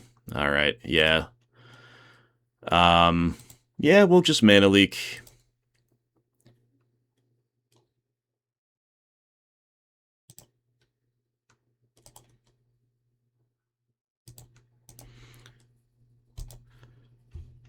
And then we'll pump.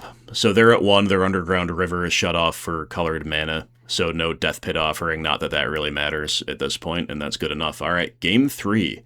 I'm a little tempted to cut both of my remaining Standstills. Why don't we just play like a... Do we play a couple Pyroblasts instead of them, or do we just like leave 1 in and try to make the 1 good? I don't know. I don't think Standstill is going to be good on the draw, now that we know about Factory especially, right? So I think a couple Pyroblast is kind of fine here. I think we have enough to do against their main game plan that, like, these aren't probably going to rot in hand so much. I think I still like just 1 Pyrokinesis. We could play a Furnace as well, just for a little bit of hedge against whatever, plus, you know, cantripping a bit through the deck. I think this is good.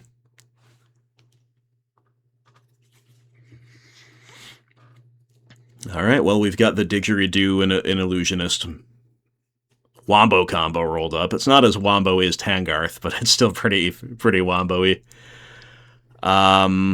Yeah, we cannot cast a counterspell right now, but we do have 3 lands, both colors. We've got Fire and Ice. It's got to be a keep. Factory as well. But we don't quite have, like, our hard hate out of the side. We don't, again, quite have, like, the assurance of casting a counterspell. It's all a little interesting. I do not like that draw of Prophetic Bolt whatsoever at this moment in time. It could be very, very good before the game is over, but at this moment in time, not what we wanted to see.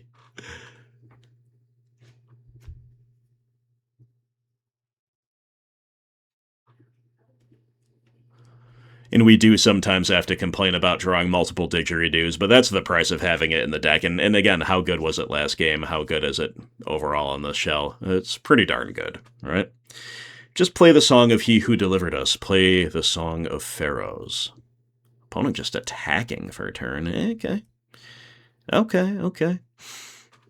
That means I'm going to ice for turn for sure here. I guess we're going to do it off of a mountain rather than a factory. But from what I've seen of their deck, they're not casting much off of black mana specifically besides Death Pit Offering, which would not be this turn anyway. So I'm going to ice down the factory here.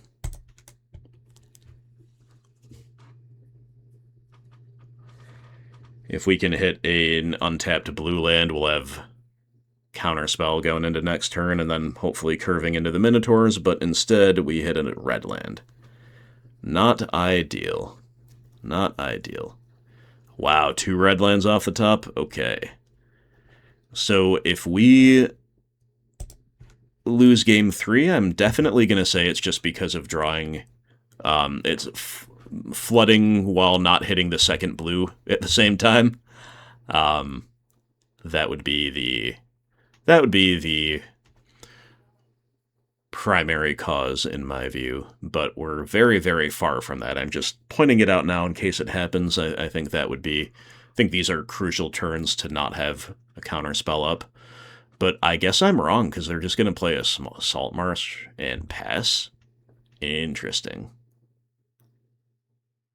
Alright, I'll take it. Minotaur Illusionist. And Shivan Reef. Nice. Very nice indeed. We do have, but like a really good position all of a sudden. Just because they didn't do anything that turn. And now we have Counterspell up. I mean, That one land changes everything. And I also didn't expect to be kind of time-walking them like this either. So now I'm going to flip what I just said and say that if the opponent loses, it's because they maybe didn't have an untapped land on curve. Alright, Recoil? That's an interesting one against us. Yeah, we'll let that hit and we'll just pitch a Mountain here, or maybe even Barbarian Ring. I'm going to pitch Mountain.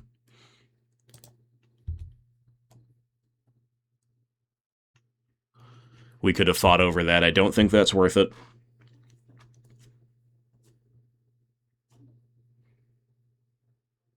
I'd rather counter Death Pit Offering this turn if that's what's going to happen. Steel Golem?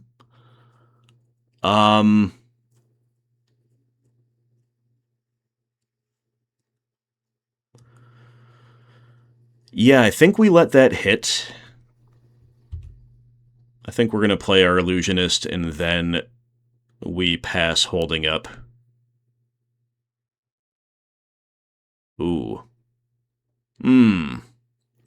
Interesting. I was going to say pass holding up Prophetic Bolts and Counterspell, but then we can just bolt the Steel Golem. Now we can't against Seal of Removal, but that's okay. Definitely unexpected there. Maybe we do have to counter Seal of Removal, because the Steel Golem just uncomfortably outsizes our Minotaur Illusionist.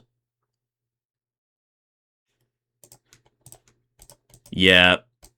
Opponent got us there with that one, and I still am not sure this is correct to counter. I may live to regret this. But now we know we've got the guaranteed kill on Steel Golem, but whether or not that matters so much remains to be seen.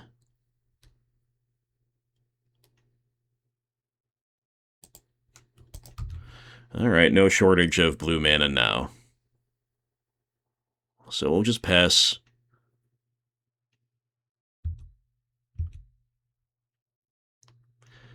There is an argument, actually, I'm questioning my decisions here. There's an argument to main phase the Prophetic Bolt for sure. You know what? I probably should have. Just because we haven't seen Permission doesn't mean they don't play it.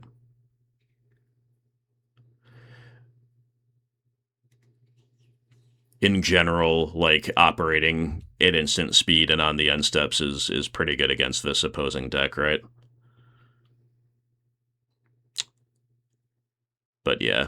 Alright, let's still go for the Prophetic Bolt. We could get blown out and then it'll be my bad. Let's see if they have anything.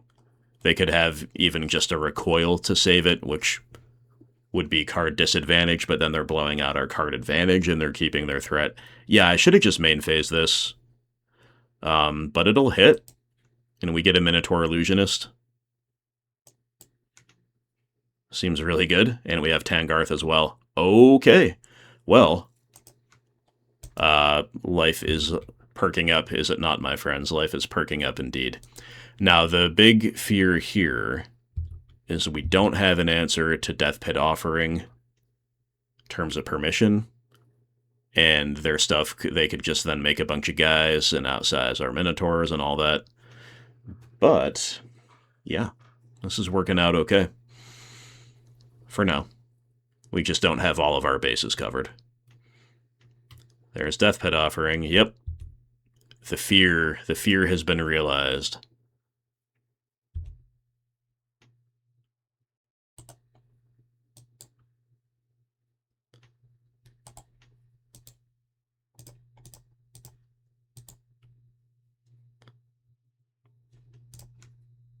There's Tangarth, and there's a Minotaur Illusionist. This is so fun. Oh, man. What a cool game. Fairy Conclave as well. So let's get the attacks in while the attacking is good.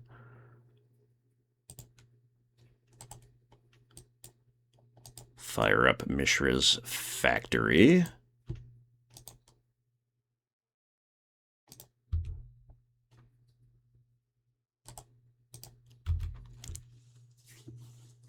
Opponent's at 8. We've got another Illusionist to flash in. We could just present overwhelmingly lethal on the end step here. We'll see what they have. They have 5 cards in hand. I mean, it's pretty frightening. Are they really going to do nothing?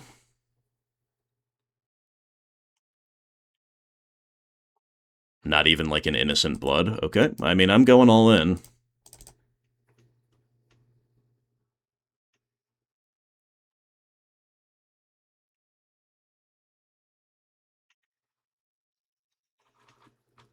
Another recoil, perhaps?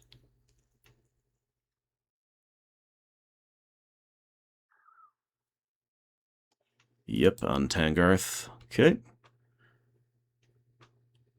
So the recoil resolves. We have to discard. Is it crazy to discard Minotaur Illusionist because the reach of Barbarian Ring could be relevant, but we're still kind of far away from that, so let's just pitch the ring. We'll just do the We'll just do the more obvious thing. Get our Tangarth back down. Alright, opponent is blocking with a 5/5 from Mishra's Factory, but we do draw Lightning Bolt. So, if we attack all out, Factory will eat Tangarth, but then we get across 3 from Minotaur Illusionist, Fairy Conclave, Mishra's Factory, Lightning Bolt. That's lethal. So the Conclave attack is good either way.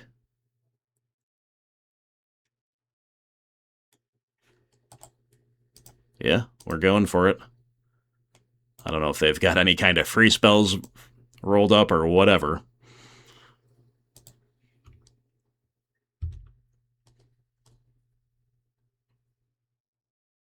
And that's the match. Alright guys, there you have it. That was so fun. I honestly think that was as or more fun than Counterburn, which itself was one of the most fun decks I've played since returning to Premodern. My favorite deck is still Wormrock. I've been writing up some stuff about that on Patreon. All the articles are free if you want to check that out, please do. If you want to support the content, that's where you can do it as well. Link in the description below. But back to the Hornstill deck, which is what we're talking about now. Oh my goodness, how fun was this, and how reasonably powerful was this as well. Again, the synergy of Standstill alongside Didgeridoo and these Minotaurs that not only can you cheat them in under budget and ahead of schedule, right, but with activated abilities to boot, the strength of Mishra's Factory, Fairy Conclave, stuff like that, and then the nice, clean Counterburn shell around it. I would say the only kind of underperformer here, from what I'm remembering right now, and I'll need to look back, maybe I'm wrong, was probably Pyrokinesis. I see why it's in here. It didn't end up lining up necessarily all that well, all that often for us, but other than that, I would say everything pulled its weight. We felt really balanced with our options out of the side. We felt that the main deck mix of permission and a removal/burn plus beef along the ground was really, really good. The ratio of lands to spells also, 24 land count, that felt really good to me. We did, if I remember correctly, keep a fair amount of hands that only made one or the other color, and that really wasn't a problem. It was more about, like, do we have the correct ratio of lands to spells? Alright, sure. The deck has enough variety in terms of what it can do that we could send it, we can keep it, and we can see what happens from there. And mostly we were rewarded, I would say, for doing so. So thank you so much, guys, for joining me today. Thank you to anybody using Mana Traders or Patreon or anything else to support the content. If you want to see more of it, I'm a super busy guy. I'm making as much content as I can. Kind of pushing myself to the limit here in terms of time spent. So the more revenue I accrue, the better it is for my family, and the more I can use in terms of justification for spending some of my time playing Magic the Gathering when I could be doing many, many other things. But thank you guys so much for joining me. If you're considering doing that, thank you, and if you can't, that's fine. Liking, commenting, sharing, and subscribing, those things all help me big time as well. Let me know what else you want to see, as always. I hope you loved this one. I had tons of fun, and we'll see you for more fun very, very soon. Until then, my friends, take care. Bye-bye.